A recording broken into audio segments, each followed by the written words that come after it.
Halmstad hörs, en podd från Hallandsposten. Välkomna alla lyssnare till Halmstad hörs, och det är Lasse Popp och det är Staffan Karlsson. Hej Staffan. Hej Lasse. Idag är vi inte ensamma, utan vi har ju till och med två gäster här idag. Det är Jan-Ove Wikström och det är Per Gessle. Välkomna till Halmstad hörs. Tack så mycket. Tackar.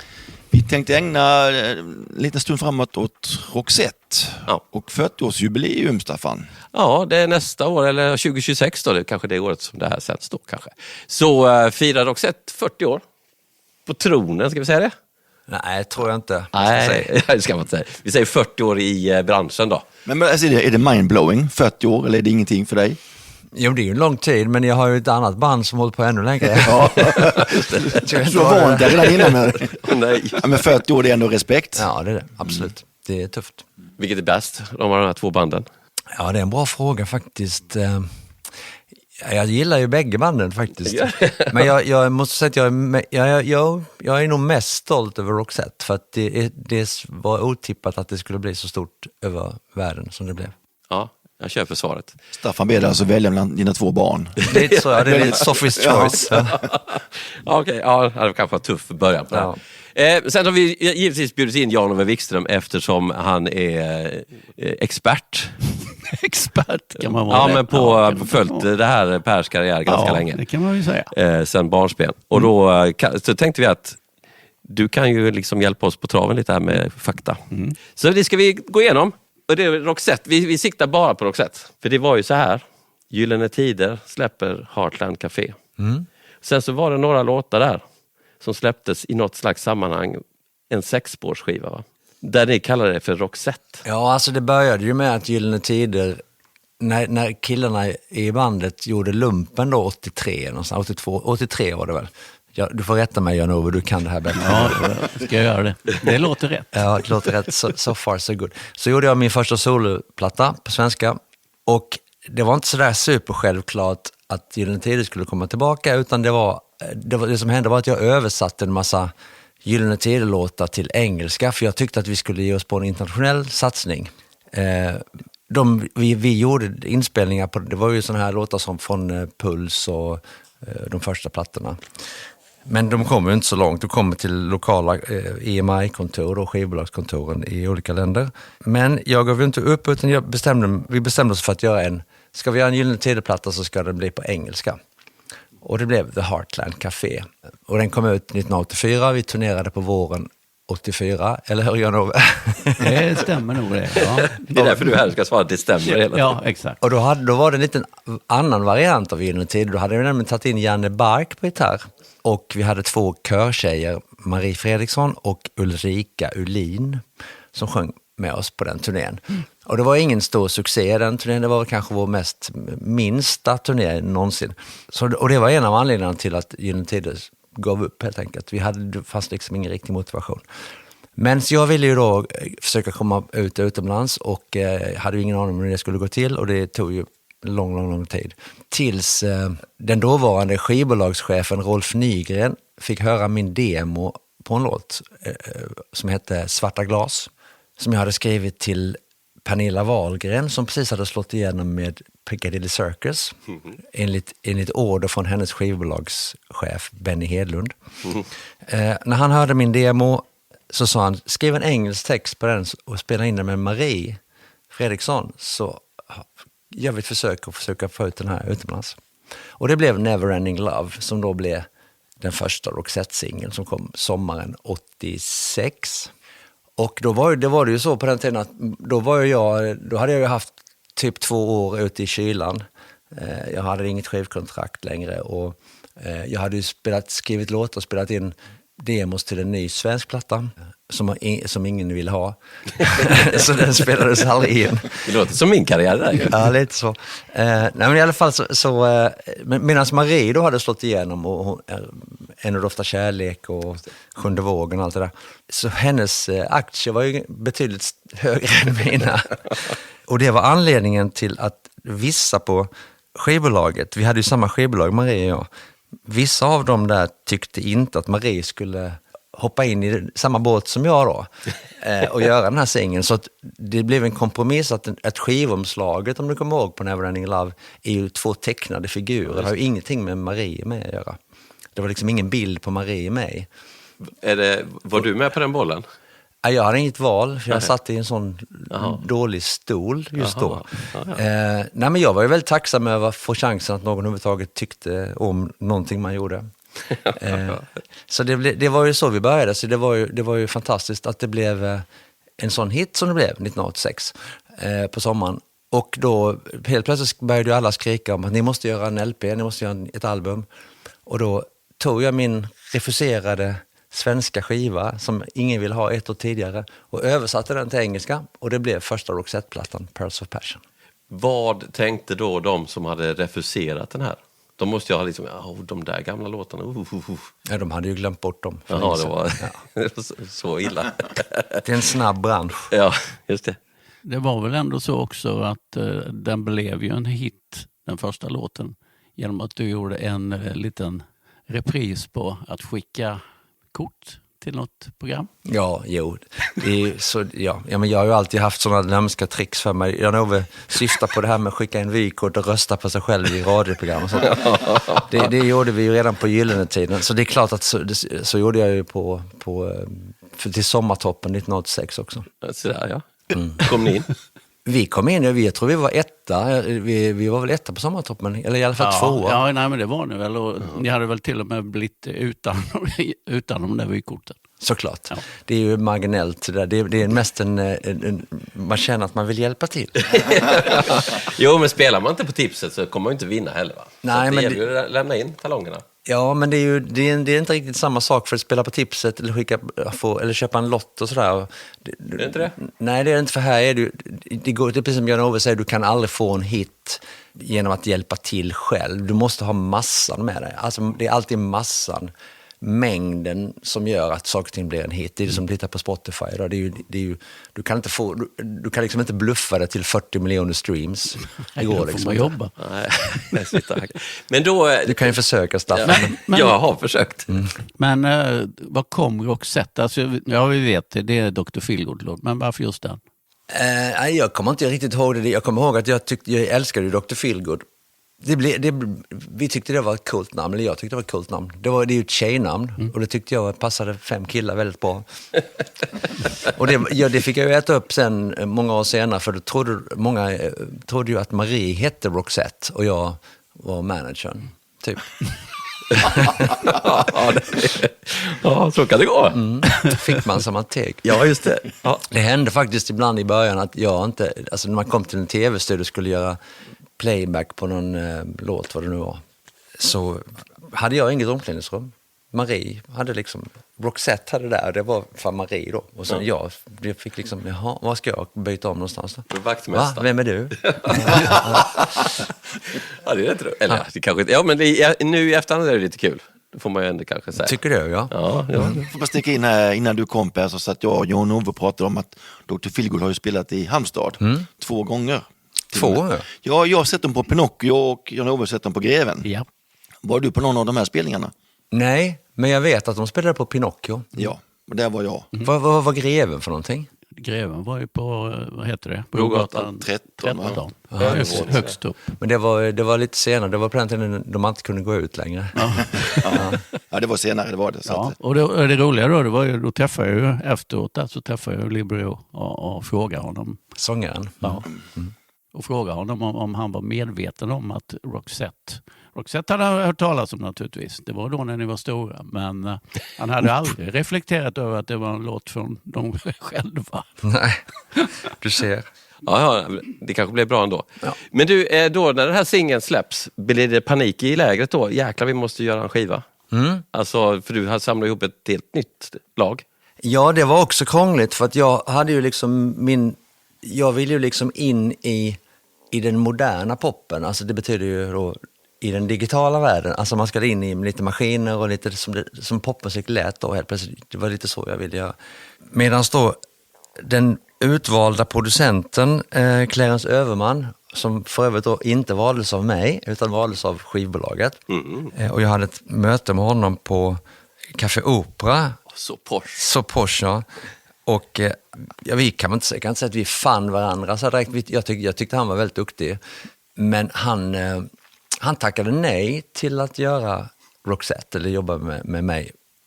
Men han blev övertalad av Pelle Alsing, trummisen, som sedermera blev Roxettes trummis. Pelle Alsing var ett stort fan av Gyllene Tider och min låtskrivarkapacitet och sånt. Så han sa till Clarence, du är dum i huvudet om inte du tar den här chansen. Ja. Och det var, så Clarence kom in och producerade Neverending Love, men då hade han någon idé om att han skulle ha med sig riktiga musiker och sånt där. Uff. Ja. Och det var ju Det är sådana som spelar fel ju. Men det var ju precis det jag ville lämna. Jag ville ju ha maskiner istället. Så det blev en kompromiss. Jag sa, ska du ha riktigt trummor så skulle jag vilja ha Tim Werner då, från Eldkvarn. Raggadegosh. Ja, och han, för jag gillar hans trumstil. Och Clarence kontrade med att han ville ha Tommy Kassema på bas och vem var det med? Var det inte Modigård var han med? Ja, men det var det var ju. Werner Modigård. Ja, men det är Tim Werner. Heter han Tim Werner? Men han kallade sig för Tim Werner. Tim Werner. Werner Modigård heter han ju. Vilket scoop! Va? Herregud. Det är samma person. Men sen var det ju MP som spelade gitarren på Neverending Love. För han spelade ju sådär. Jaha, det är MP som spelar. Jag kommer inte ihåg om Jonas Isaksson var med. Men i alla fall, det blev liksom en liten clash. Clarence ville ha ett riktigt band och jag ville ha maskiner. Och det blev ju liksom en... Så Neverending Love, som den blev på singeln, tyckte jag gillade aldrig den. Jag tyckte min demo var mycket bättre. För den var ju gjord som jag hade tänkt det. Ja, okay. Och sen blev det liksom, du hör, jag kan babbla på i timmar om det här. Men jag tänkte säga att sen när den blev en hit då, Neverending Love, så skulle vi göra det här albumet. Och då blev det ju, då ville Clarence välja sin trummis, det vill säga Pelle Alsing. Rätta mig om jag har fel nu, så jag blandar ihop allting. Ja. Nej, och Tommy Kassama på bas och Jonas Isaksson på gitarr. Och så själv spelar Clarence då keyboards. Så det var ju de 4 som egentligen spelar på den första albumet. Var de ett band, alltså ett studioband som brukade lira ihop innan?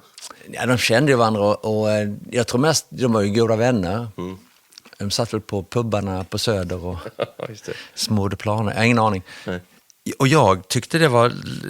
tacksam var ju såklart att vi fick göra en skiva och det var jättekul att jobba med Marie och med allihopa, men jag vill ju fortfarande in i den här nya tiden med maskiner och sådär. Ja. Men var Marie svår att övertala då, eftersom du, som du sa innan, hennes karriär gick ju jäkligt bra? Nej, alltså Marie var aldrig svår. Alltså jag brukar alltid säga att den enda som egentligen ville jobba med mig var ju hon själv. För att alla runt omkring henne, Lasse Lindbom som var hennes pojkvän då på den tiden, och hela hennes vänkrets och inklusive då vissa delar på skivbolaget. Ingen tyckte hon skulle göra det här. Men hon ville det. Och hon förklarade det många år senare med att hon sjöng på ett annat sätt när jag skrev låtarna. Och det hörde jag också. Jag har alltid halvt på skämt, hälften på allvar sagt att Marie sjöng alltid som bäst när jag var med i studion. Okay. För att jag var väldigt duktig på att regissera. Jag är citationstecken här, det ser ni inte i podden. Hennes sång, och hon gillade det. Jag märkte det på första albumet när hon sjöng I Called Your Name och Soul Deep, inte minst. So Far Away. De här ganska svåra låtar att sjunga. Så sjöng hon på ett helt annat sätt när hon sjöng på svenska. Eller när hon sjöng sina engelska jazzgrejer, eller vad det nu var hon sjöng på engelska. Så men det är vad jag tycker. Ja, det gick väl ganska bra för er ändå. Ska vi hoppa fram då till när maskinerna kommer fram in i bilden? För det är där det börjar hända saker på riktigt. Alltså skiva nummer 2. Ja. Vad är då, hur lyckas du liksom? För det låter ju bra mycket mer maskiner kan man säga. Absolut, det är ju... Jag tyckte ju att första plattan blev ju bra på sitt sätt, men det var inte riktigt så som jag hade tänkt. Liksom. Min vision var ju annorlunda. Sen hade jag lite tur, eller vad man ska kalla det för. Det var nämligen så att vår tekniker, Alar Surna, väldigt duktig tekniker, han bröt benet. Det var tur. Ja, vilken tur. Ja, vilken tur. Och det innebar att vi behövde en ny tekniker, och vem skulle vi ta då? Och då hade en som var väldigt duktig på och hade börjat jobba upp sig som tekniker och producent parallellt med oss var Anders Hallin, den gamla basisten i Gyllene Tider. Så att han kom på tal, och han kom ju från, när han lämnade Gyllene så började han jobba på musikaffär i Stockholm och specialisera sig på modern teknik, om man säger. Det som var aktuellt då mitten på 80-talet. Så han var ju väldigt duktig på det här med maskiner och sånt, och vilket gjorde att jag tyckte det var en väldigt bra idé att få in honom. Medan Clarence då, just då inte var speciellt intresserad av maskiner. Men Anders och Clarence fann varandra och började programmera och jobba och arrangera och fixa och trixa med det som komma skulle då, det vill säga den andra Roxette-plattan. Så för mig låter det som att Clarence är motvalls hela tiden. Har ni kunnat hitta ett samarbete då? Ja, alltså Clarence är ju, ja, han är ganska motvalsig typ, men han är en underbar människa, och framförallt så säger han ju vad han tycker, och han är en fantastisk musikant, och det finns ett jätteroligt exempel från första Roxette-albumet, för jag fick alltid höra från vissa jag jobbade med, inga namn, men att mitt problem med mina låtar var att de inte går att dansa till. Det är för mycket pop, liksom. Det fanns inget naturligt sväng i dem på något sätt. Och en dag när jag var nere i EMI-studion, så hörde jag världens coolaste groove där uppe från studio 1, en trappa upp. Så jag sprang upp och tänkte, vad fan är det här för någonting? Så lyssnade, då hade Clarence arrat upp I Call Your Name, som då hette Jag hör din röst. Det var en svensk låt från början. Så tänkte jag, shit, det här är min låt. Herregud vad det svänger. Och så tänkte jag, shit, visst går det att få de här låtarna att svänga om man bara vet hur man ska göra. Så svar på din fråga är lite att Clarence han har ju verkligen revolutionerat min musik. Så att jag tar inte alls så som att jag dissar Clarence på något sätt. Så tolkar mig. Jag har bara hört att ni var på olika polarna, man säger så. Ja, men det har det varit väldigt mycket. Det kan vara ibland att man... Det finns massor med låtar jag har skrivit som Clarence har dissat faktiskt. Han gillar inte den låten, och så tar man fram den 10 år senare och gör den med en annan artist eller sånt, så blir det en jättehit. Så han tycker verkligen det han tycker, och jag respekterar det. Plus att han är ödmjuk, han tål kritik, och han liksom jag behöver ju, alltså mitt stora problem musikaliskt är att jag är jävligt dålig på att spela. Alltså jag hör ju precis hur jag vill ha det, men jag kan inte spela det. Jag kan inte, om du ger mig en gitarr eller sätter mig vid piano, så skrattar du åt mig typ. Nej, inte jag. Jag är ännu sämre. Nej, men så Clarence kan ju liksom, han satt ju och spelade varianter på introt på Listen to your heart liksom, och tills man hittar det här ska bli så det blir som man vill. Och det är inte många människor som pallar det. De flesta som jag jobbat med pallar inte det. Tittar du på mig för? Ja.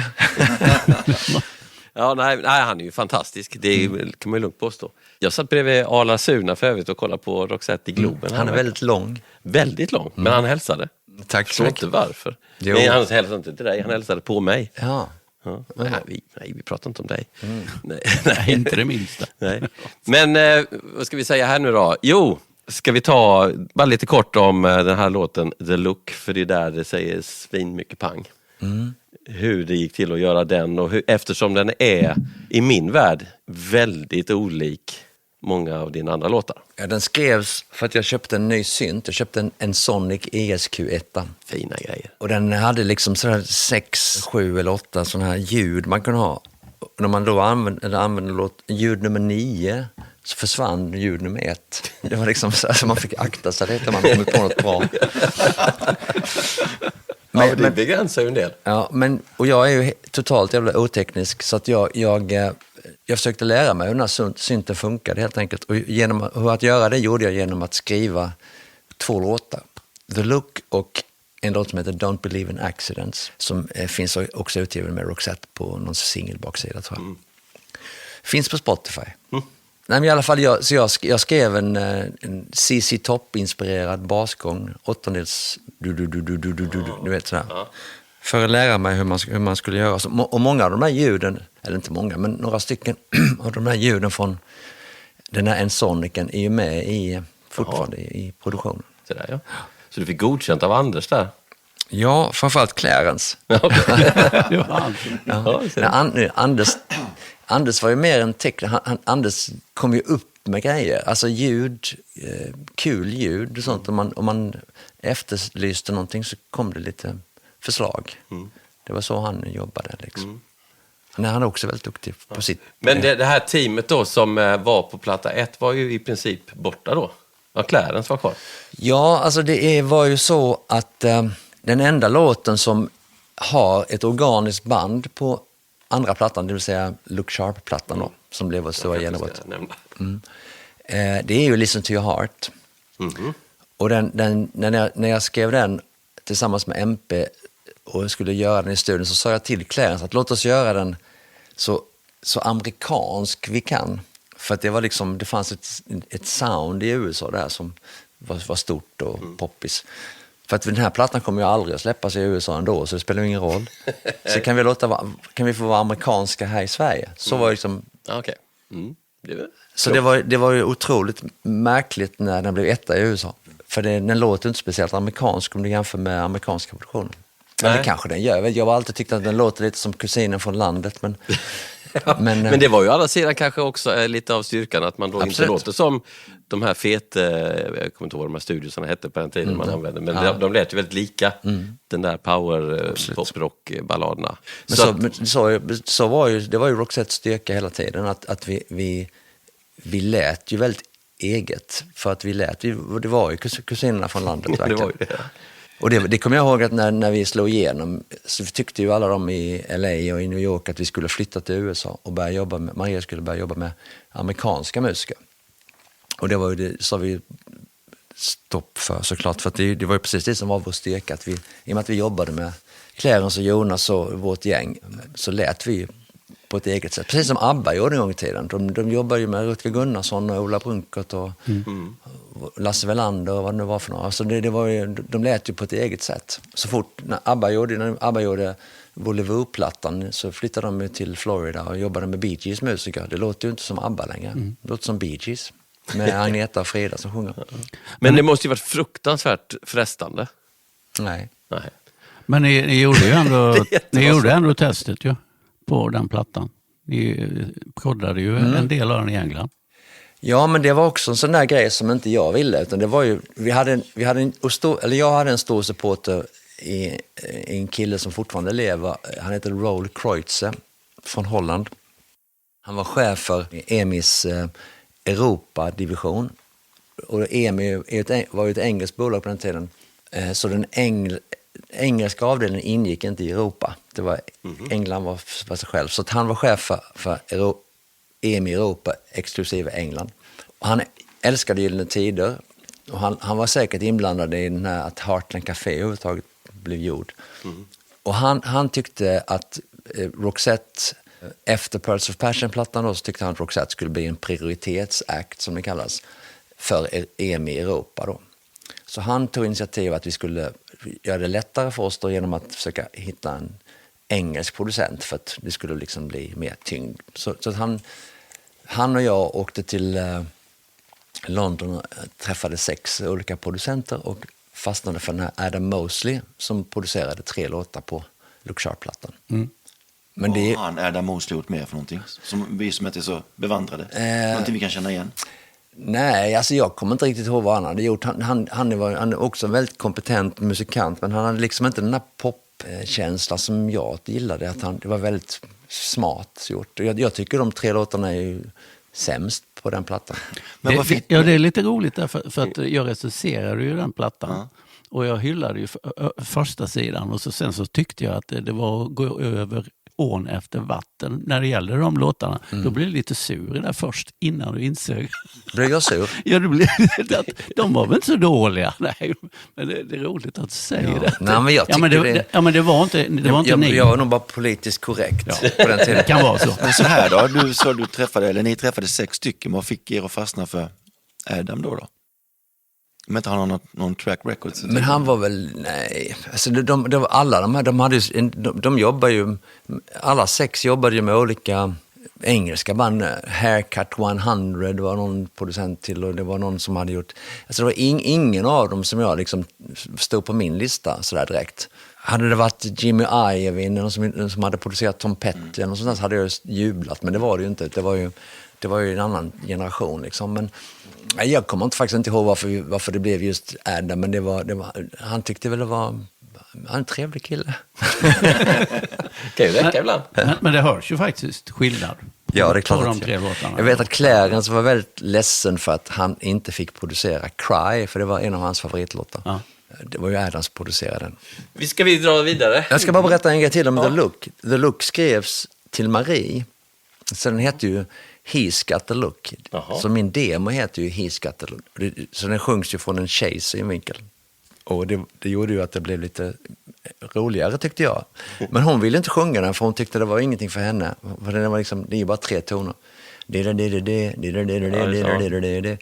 Så jag fick ju sjunga den istället. Och det var ju också så att Roxettes grundidé, i alla fall från min sida, var ju att jag skrev låtar och Marie sjöng dem. För det var liksom det vi var bäst på, tyckte jag. Så fort det dök upp alltså, man säger alla låtar som Marie inte sjöng är ju låtar hon inte ville sjunga. För allting skrevs ju. I princip skrevs ju till henne då. I alla fall på de första plattorna.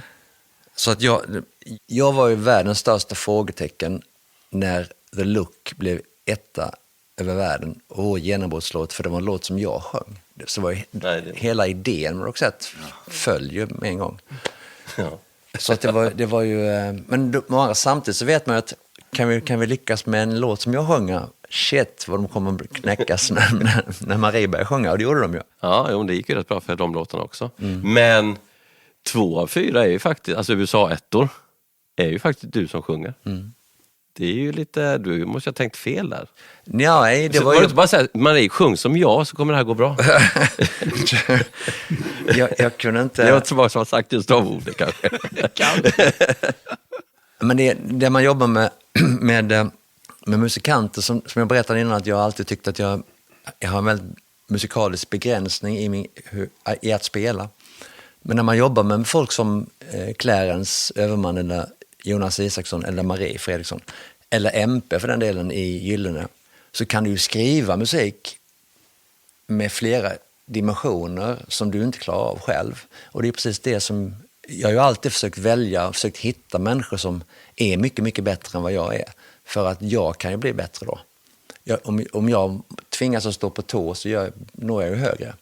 Och det är ju det som, om man lyssnar på i princip allting som Marie sjöng på fram till hon blev sjuk. Hon gör ju varje låt till en helt annan division än vad låten egentligen är. För att precis som en fantastisk sångerska ska. Och det är ju samma med Jonas fantastiska solo på Listen to your heart. Det är ju fantastiskt. Det räcker ju med det. Jag kommer ihåg att när jag hörde den, det var ju faktiskt när du spelade den med, den hette He's Got The Look. Och då var ju inte heller riffet med från början. Nej. Det var ju Jonas. När du sitter på din kammare där då, Per, så har du en idé i huvudet hur det här ska låta. Men du får ta fram det själv, så beskriver du det ju. Har du en tanke på vilka som ska hjälpa dig att få fram det? Nej, alltså det blir ju lite de människor man jobbar med just då. Alltså om jag tittar tillbaka på hela den här enormt långa karriären som vi pratar om, så finns det ju olika människor i olika eror, om man säger. Så att om jag sitter och skriver en låt nu, så det är inte så att jag sparar den till någonting annat som eventuellt ska hända.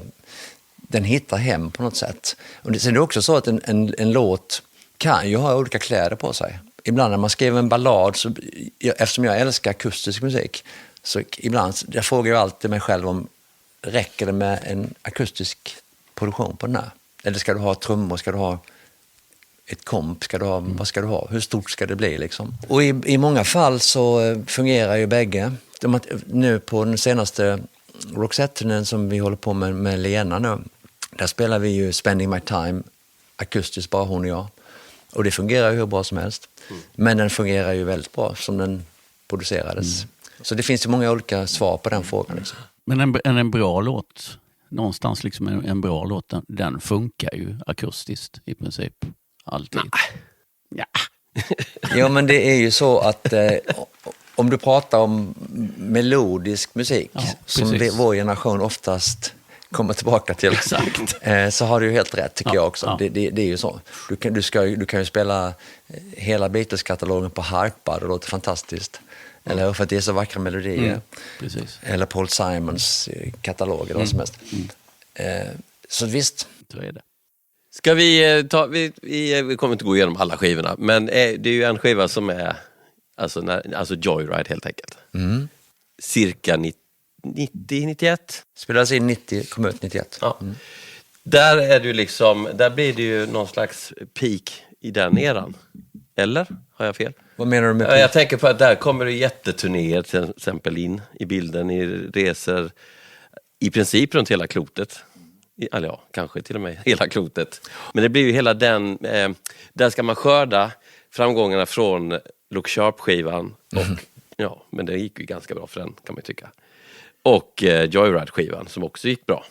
Och där måste ju finnas något att ta på. Ja, alltså allting går ju ett på något sätt.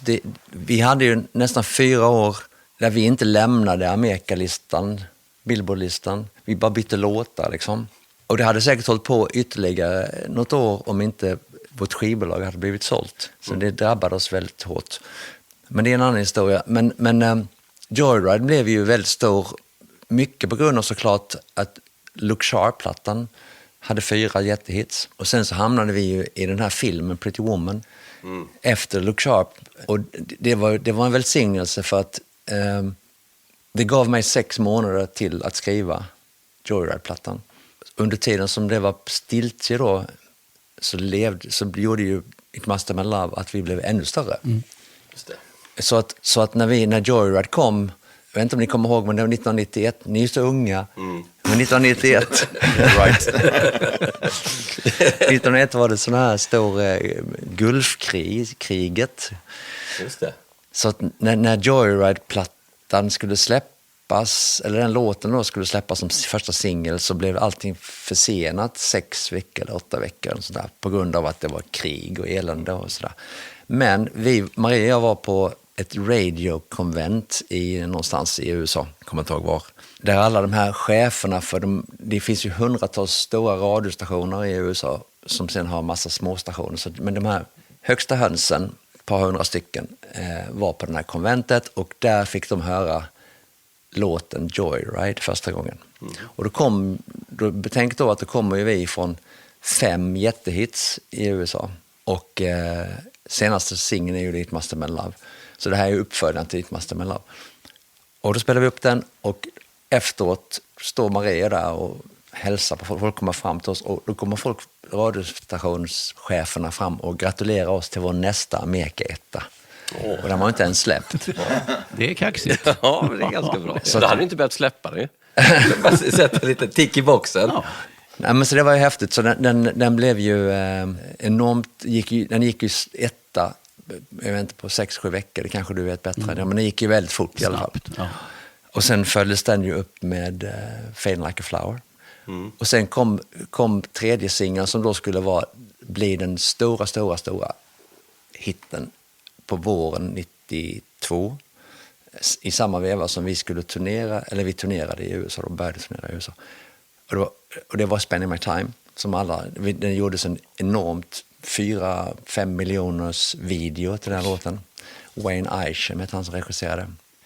Och därför det skulle vara liksom den stora hitten. Det var den som skulle pika den plattan. Ja, alltså. exakt. Och det gjorde den i vissa länder, men i USA, precis 2 veckor efter den släpptes i USA så såldes vårt skivbolag.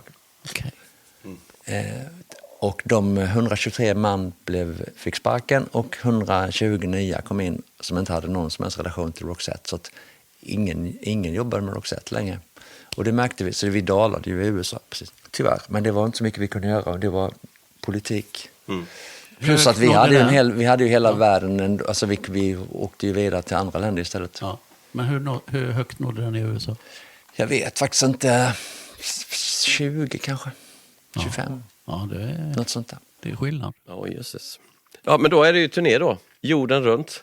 Är det där det börjar med det här fanatiska fanskapet som är i Sydamerika? Eller fanatiskt, det lät kanske lite negativt, men de är ju många som gillar Roxette.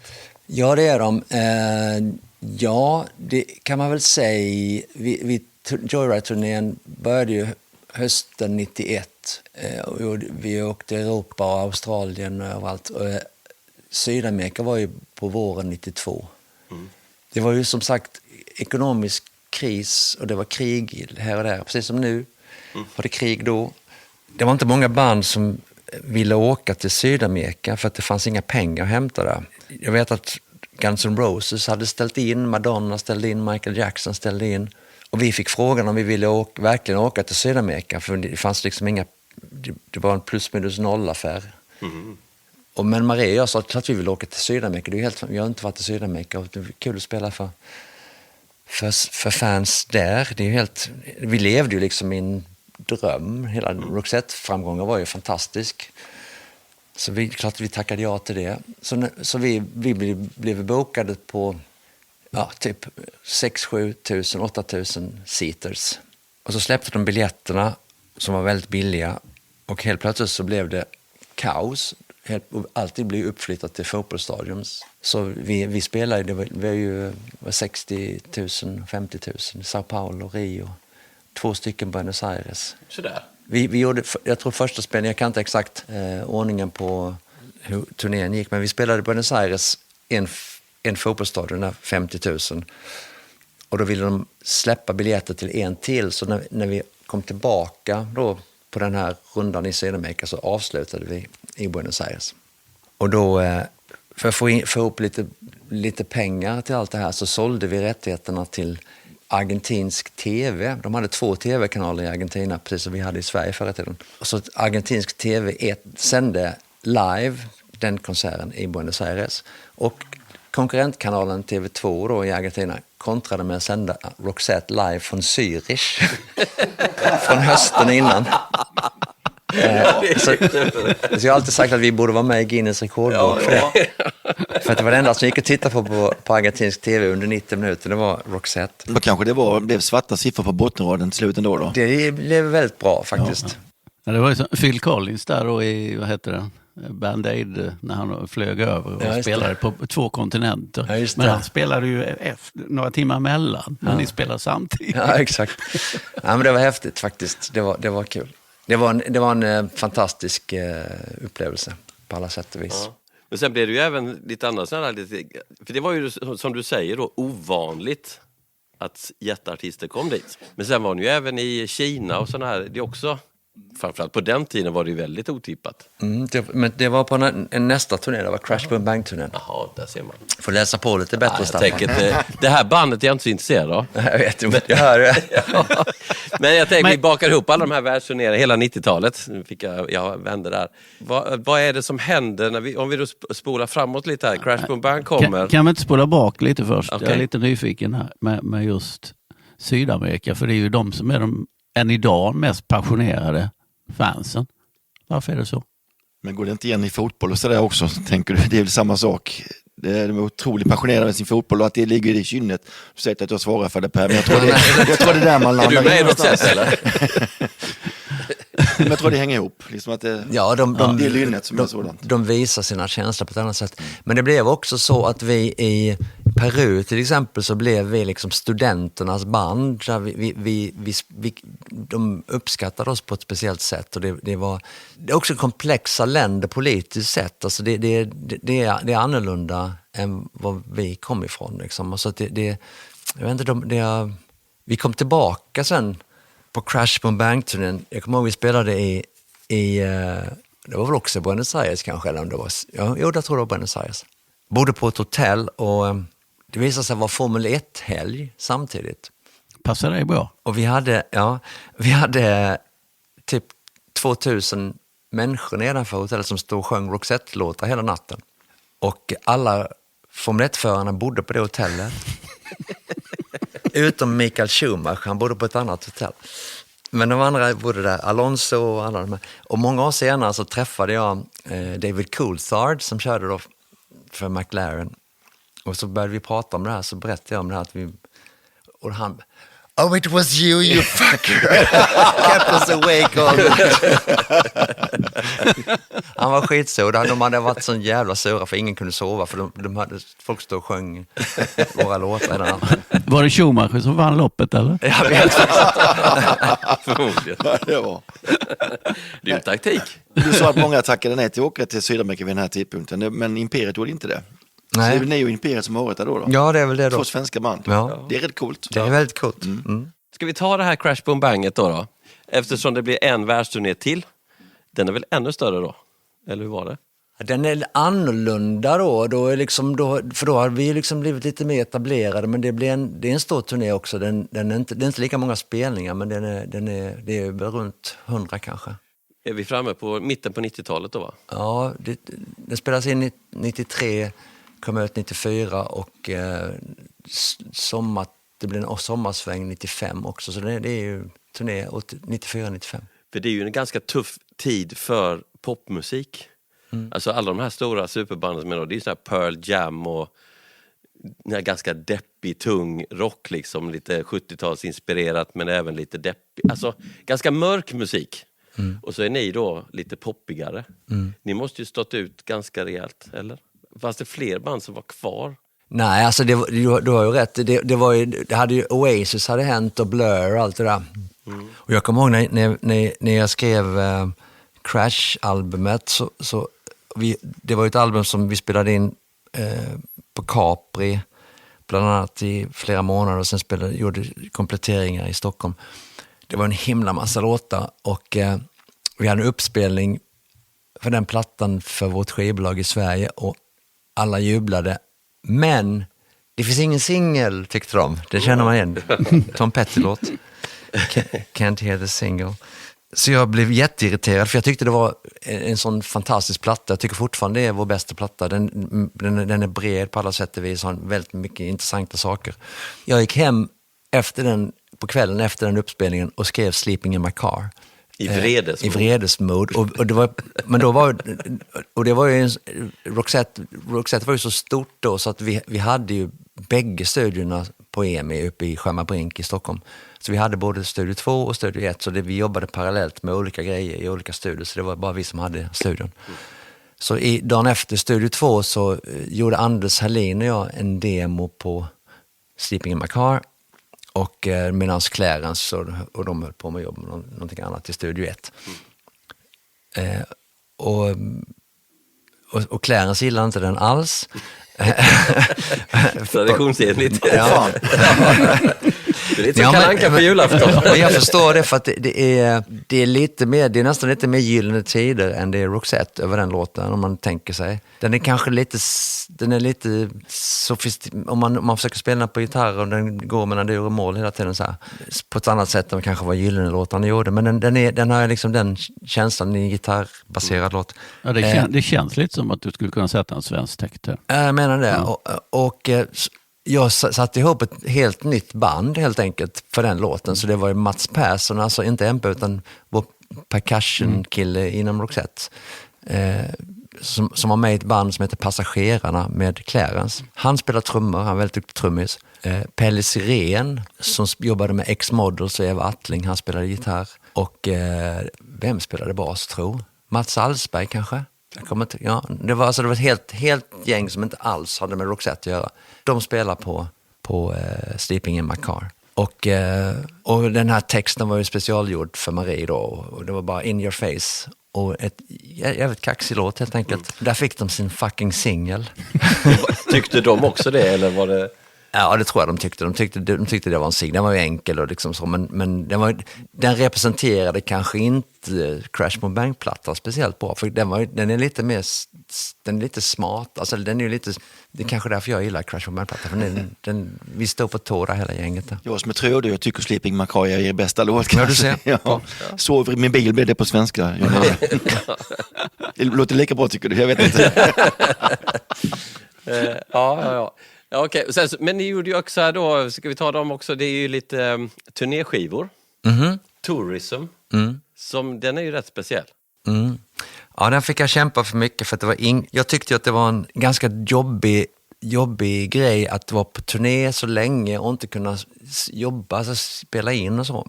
Så hade jag ju lyssnat på den här Running on Empty-plattan med Jackson Browne som spelades in under turnén. Så det fanns ju liksom en tanke att varför kan man inte, när man nu kommer till en studio, eller vi kommer till en stad i Spanien, varför kan vi inte gå in i en studio och spela in en låt där då? Eller varför kan vi inte spela in på ett hotellrum? Så att hela den här idén att spela in under turnéns gång växte då. Och det var ingen egentligen som gillade det, för alla ville vara lediga. Men det blev så Tourism-plattan som den spelades in under Joyride-turnén och kom till sommaren, tror jag, sommaren 92. Och en låt som den som blev dragplåstret för den var ju How Do You Do, som blev första singeln och som blev vår största låt i Tyskland. Låg etta 12 veckor eller 14 veckor eller sånt där. Och en annan singel från den plattan var en överbliven låt från Joyride som heter Queen of Rain. Och många av de låtarna, Never Is A Long Time, spelades in vi hyrde en nattklubb i Buenos Aires faktiskt. Och, var den öppen? Nej, den var stängd. Så jag hade den på dagen och då spelade vi in Never Is A Long Time. Jonas och Clarence och Marie och jag satt bredvid. Var det låtar som du hade liksom, det gamla låtar, det var väl en mix i sig, men skrev du flera av de här låtarna under resans gång? Ja, bägge delar. Jag skrev Heart Shaped Sea, skrev jag, How Do You Do. En del låtar var överblivna låtar från Look Sharp och Joyride, till exempel Here Comes the Weekend, om du kommer ihåg den. Andra låtar var singelbaksidor som vi tog med. Come Back Before You Leave var i baksidan på Joyride. Silver Blue var i baksidan på The Look. Vi gjorde en liten uppdaterad version av den. Och så var det 3 stycken live-inspelningar för att få den här live-connection liksom, kring inspelningen. Så det var ett hopkok helt enkelt. Vad tyckte de om det när det väl blev klart då? De här som, alltså musikerna då som hade kanske varit lite aviga i början. Vad tyckte Clarence? Det är dit jag vill komma. Jag vet inte vad han tyckte. Jag vet att den sålde ju 6 miljoner plattor och sånt där. Den sålde ju mycket. Men jag vet att den där Rolf Nygren och chef, han som drog ihop mig och Marie en gång i tiden, han tyckte inte den skulle räknas som en riktig skiva, för det var ju den var inspelad på turnén liksom, det var liksom så att han tyckte inte den skulle ingå i kontraktet, för då man betar liksom av sina skivor.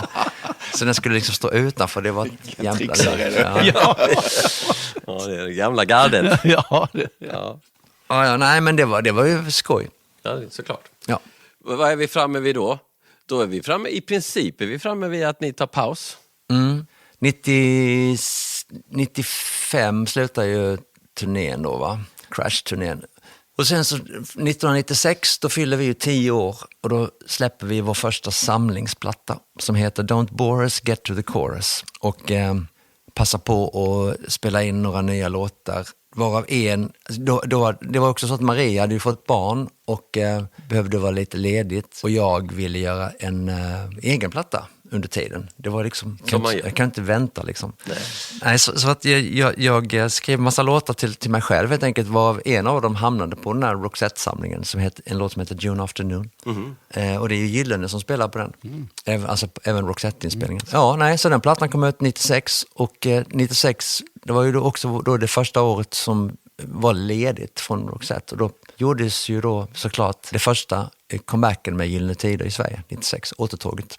Det där med att vila och semester och sånt, det är för det är för Clarence. Det är till för sådana som dig. Ja.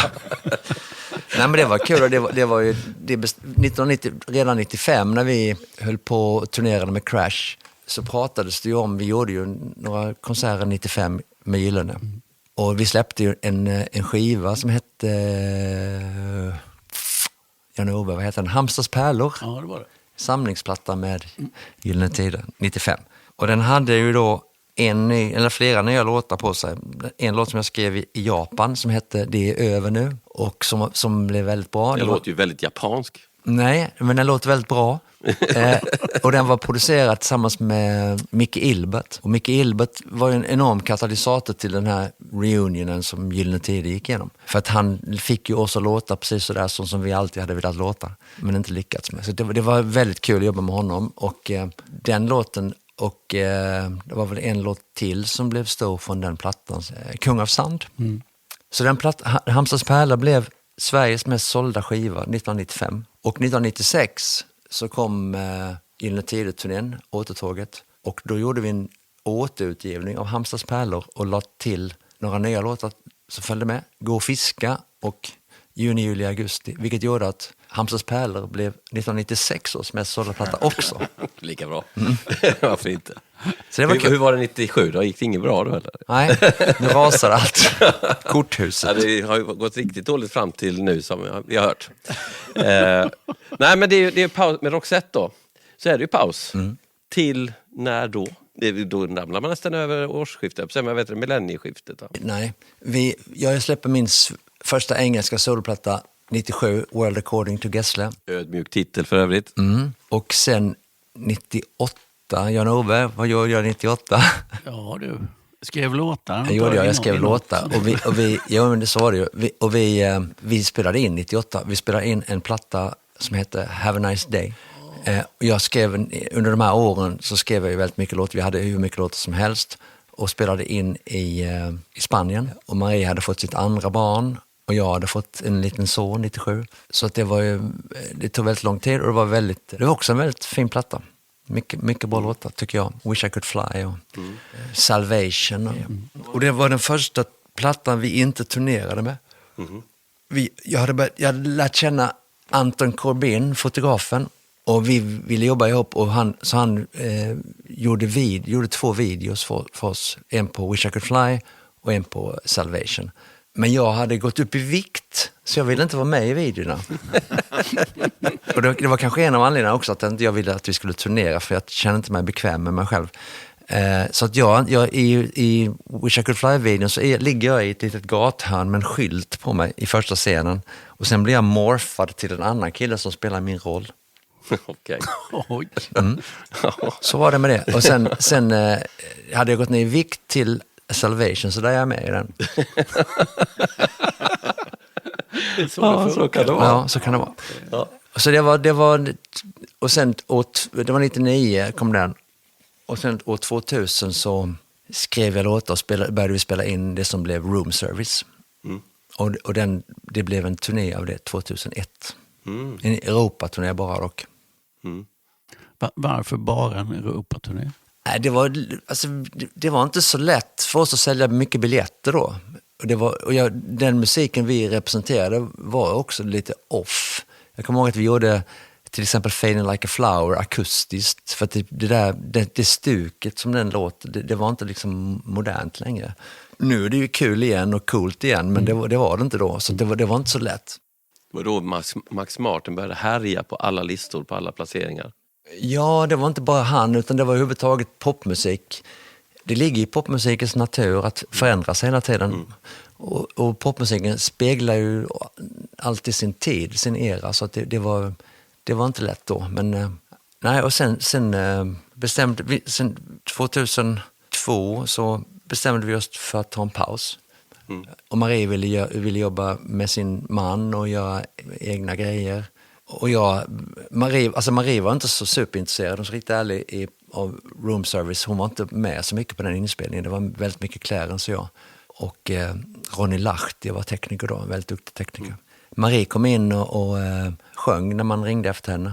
Och ibland så kom hon in och sjöng och hade taxin som stod och väntade utanför under tiden. Så hon var inte så superintresserad. Ja, det är ju tecken om man säger så. Ja, det är självförtroende också. Eller en taxameter. Eller stor plånbok. Ja, precis. Liksom jag ska bara in och sjunga och sen så kommer tillbaka. Ja, visst. Nej, men så det var inte så där jätteoväntat att vi skulle ta ett break. Och så fick vi ett fantastiskt erbjudande ekonomiskt sett då, att vara med på något som heter Night of the Proms, som är en sorts det är en stor jättesymfoniorkester som kompar det, så gör du 3-4 låtar och så. Det är de flesta artisterna har gjort det där genom åren. allt från Simple Minds till... Inte de flesta, Lasse. Jo. Jag har väl inte hans band. Nej, inte de från Vallås. Nej, okej. Jag glömde dem. Inte än.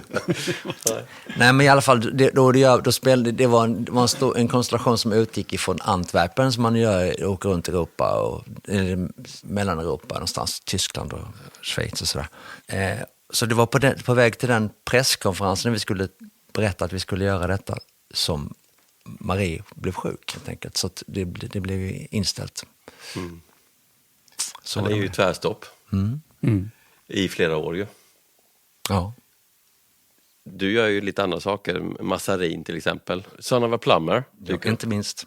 Det var fin. Den bästa låt du har gjort är med på den. Vilken är det? Joanna Says. Det är den bästa låt du har gjort. Du tycker det? Ja. Jag brukar ju ha rätt så att... Staffan säger så. Ja, men de flesta brukar hålla med mig när jag säger så.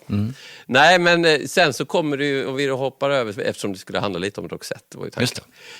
Sen började det ju här om igen, jag säga. Men 2008, 9, ja, så är du ute på turné. Och sen händer det ju saker då. Jag jobbar ganska intensivt på 2000-talet där. Massarin 2003 och sen blev det den där enorma turnén med Gyllene 2004. Och sen blev det som Son of a Plumber och det blev En händig man och jag kommer inte ihåg allt. Men i alla fall sen gör jag ju Party Crasher-plattan, en engelsk platta, soloplatta, och åker på Europa-turné med den. Och då spelar jag, det är ingen jättestort, alltså jag spelar typ cirkus som alltså 12, 1300, 1400 pers, typ sådana ställen. Och jag spelar i Amsterdam, så kommer Marie och hennes man och hälsar på. Och jag visste inte hon skulle komma, så att jag blev jätteglad. Hon hade hållit sig undan i många, många år. Så jag bad henne, ska vi inte köra en låt tillsammans bara? Så här, hon hade inte sjungit sen Room Service-turnén 8 år tidigare, så att det var väl inte så där supersugen på det. Men jag har alltid varit duktig på att övertyga henne och övertala henne, så att jag gjorde det. Så att vi gick upp på extra numret och gjorde, jag kommer inte ihåg vad vi spelade, Master My Love kanske, eller Listen to Your Heart, vi två. Akustiskt då. Och jag har aldrig sett så många människor gråta som när de fick se Marie komma in. Hon blev helt chockad själv över responsen, så att hon var ju lycklig såklart, och det var vi alla. Men så ringde hon efter någon vecka eller 2 och sa, fan, jag känner mig redo, kan inte du skriva en ny Roxette-platta? Så då gick jag in och skrev det som blev Charm School, som kom 2010 kanske. Titta på mig. Ja, Lasse här. Ja, jag chansar vilt. Ja, men det är någonstans där. Ja, det är det. Ja. Och sen åker vi på turné då, och Marie trotsade ju allt, läkare, ordinationer och allt som hon tyckte det var fantastiskt, och helt fantastiskt att hon pallade med det här som hon gjorde, för det var ett högt tempo, och vi spelade ju, jag tror det var 160 spelningar på den turnén. Det är rätt bra. Vi höll på i flera år. Ja. Men var ni ute i perioder då, alltså, och var hemma och vilade ibland, eller var det? Ja, det var ju paus emellan, men det var ju ändå intensivt. Det är också så att när du är ute på en turné, även om du är hemma 3 veckor, så är du fortfarande på turné, alltså mentalt sett. Ja, du måste hålla dig igång, och du måste liksom, du får inte bli sjuk, och du måste liksom, kanske det är något du ska korrigera, och behöver du repetera för det. Så det är lite on eller off sådär. Så även om man är ledig så är man inte riktigt ledig.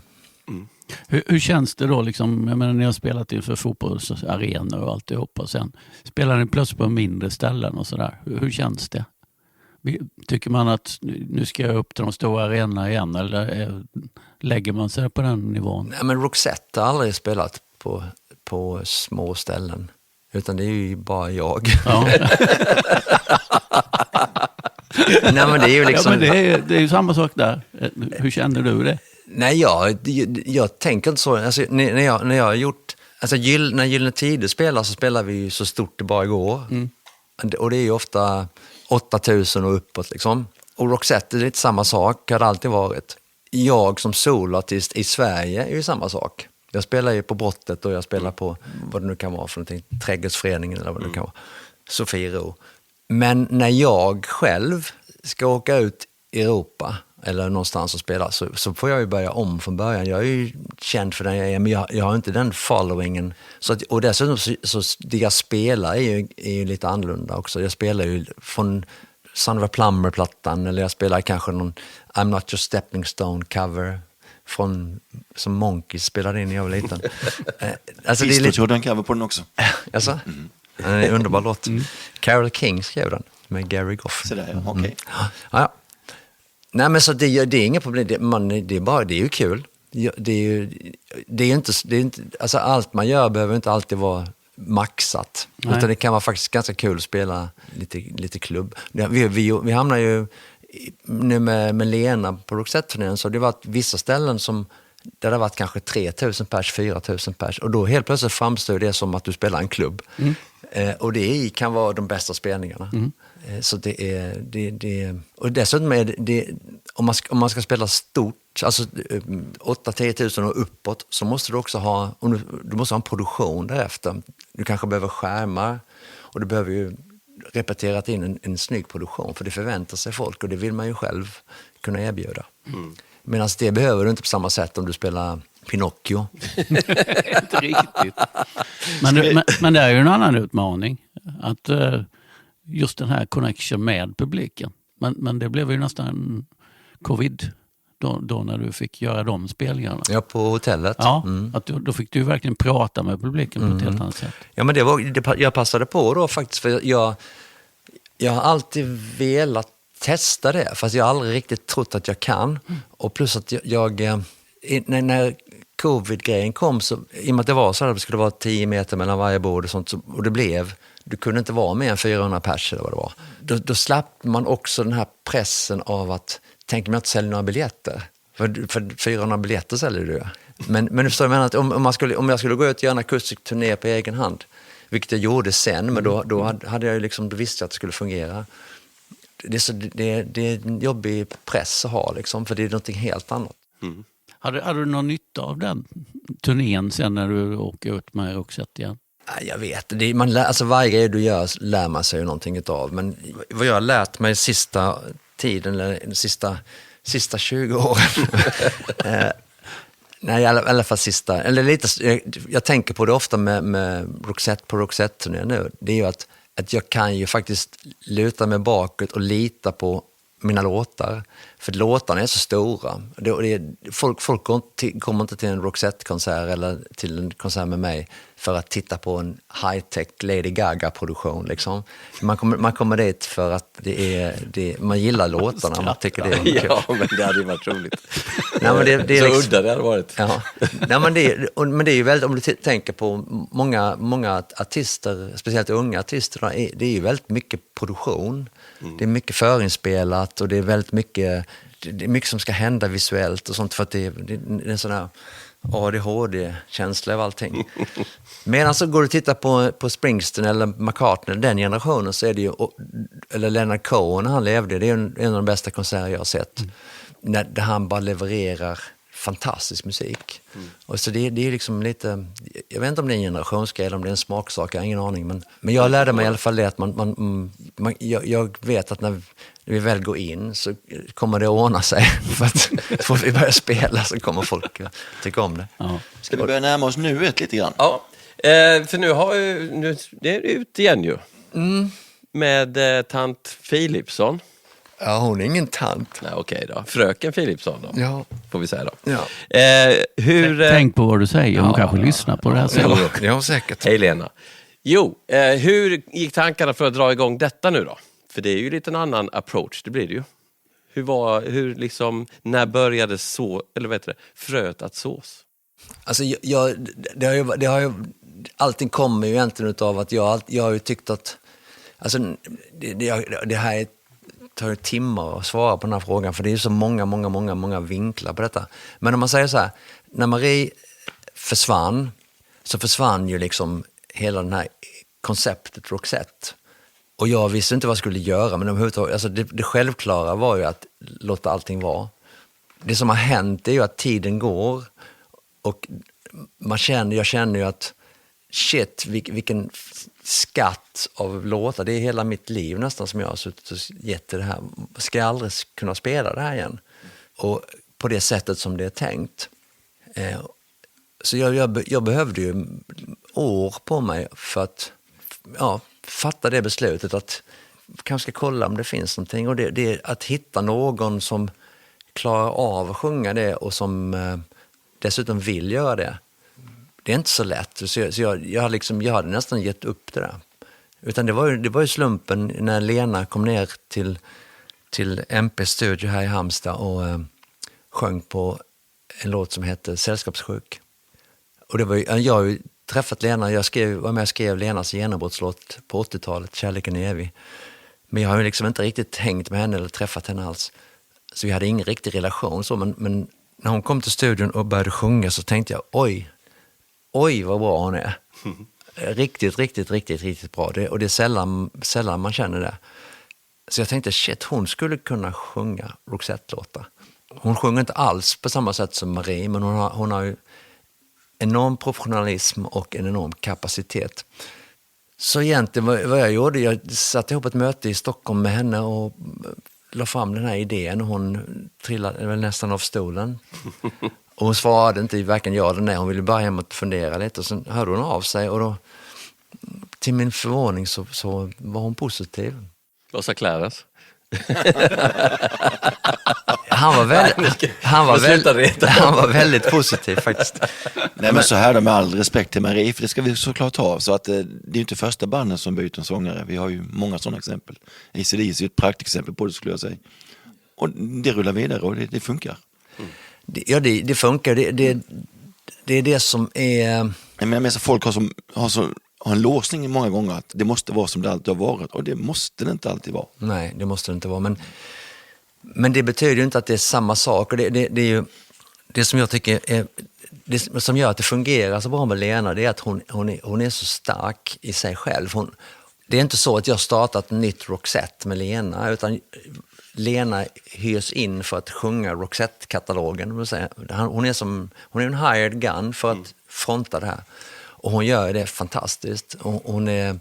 Hon gör det på ett självklart sätt och hon gör det på sitt sätt. Samtidigt som att hon faktiskt är ännu mer lojal till låtarna än vad Marie var på slutet. För Marie ofta tog genvägar och även i Maries heydays gjorde hon det. För hon var, det var hennes stil. Hon gillar ju liksom inte att följa fas eller följa reglerna. Liksom. Så Lena är ju en annan typ av person. Så hon sjunger ju liksom som det är tänkt. Fast på sitt sätt. Mm. Så där befinner vi oss nu. Och nu är det vi har gjort 43 spelningar i år. Och vi har väl minst lika många på gång nästa år. Mm. Vad är det då, alltså, nu är det ju 40-årsjubileum, 2026. Yep. Kommer det hända någonting, turné sa du, kommer det hända något annat skojigt? Ja, det gör det. Det finns många grejer som kommer hända. Det kommer komma, vi har ju någon plan ihop med vårt skivbolag att släppa någonting en gång i månaden för att fira detta eminenta jubileum. Ja. Oj. Släppa något, vad är det? Det kommer till exempel komma den spanska balladplattan kommer komma på dubbelvinyl för första gången. Room Service kommer komma på dubbelvinyl med massa extra låtar. Det kommer komma lite remixar på en del låtar som jag inte ska säga vad det är. Och det kommer... det är mycket grejer på gång faktiskt. Och lite andra surpriser. Och sen rullar ju musikalen på i Stockholm och öppnar i Malmö igen till hösten. Och nu, den kommer gå utomlands från och med 27, så det händer grejer hela tiden. Roxette lever och frodas då alltså. Det var så. Absolut. Ja. Kommer du skriva nya låtar med Lena som inhyrd? Ja, det beror på vad du menar. Jag tror inte att det kommer komma Roxette-releaser. Jag släppte ju en låt med Lena.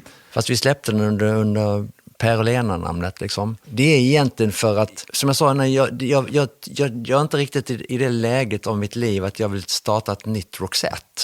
För det Roxette är liksom det som har varit. Men jag jobbar jättegärna med Lena i studion och släpper nya grejer, nya låtar. Så jag håller på och skriver ett nytt album där hon bland annat är inblandad. Tillsammans med andra. Spännande. Skitkul. Jag såg förresten att Roxette UK är ute på världsturné. Vad tycker du om dem? Jag har inga problem med dem, men de får inte använda det namn. Vi håller på och bråka med dem, eller processa med dem om det. För det har blivit fel i och med att vi är ute också. Så. Ja. Det finns ju en himla massa sådana tributband och det tycker jag bara är kul och de gör ett jättefint jobb. Men de får inte använda, de trampar ju på varumärken. Ja, man märker att det är nästan att ni får gå ut och säga att det är inte Ja, det är många, original. till och med vårt skivbolag i Stockholm sa att kan vi göra det där i England i samband med att ni spelar där, men det är inte vi, det är ett coverband. Oj. Då är det problem. Ja. Då är det lite väl likt. Ja. Nej, men det är lite men det kommer säkert att lösa sig. Hur funkar de här tributebanden? Liksom, hör de av sig till er på något sätt? Eller liksom? Nej, De bara kör? de bara kör. Ja. Vill de inte ha någon respons? Vad du tycker? Det kanske de vill, men jag lägger mig inte i deras verksamhet. Nej, nej, men jag, som jag sa, jag blir smickrad av att det finns coverband, så det finns det ju över hela världen. Men de får liksom inte använda bilder på mig och Marie, och de får inte använda vårt namn som de här gör. Så att men det, att de spelar våra låtar, det är ju bara skoj. Ja, det är väl verkligen ett tecken på att då är man stor när man har tributeband. Så är det. Kul. Ska vi runda av så smått, Staffan? Vi har fått ut det mesta av den här karriären, va? Ja, jättebra Per. Stort tack för att du kom och gästade vår podd, och tack till Jan-Ove. Ja, tack Jan-Ove. Ja. Och tack till våra lyssnare. Vi hörs snart igen, Staffan. Hej. Hej.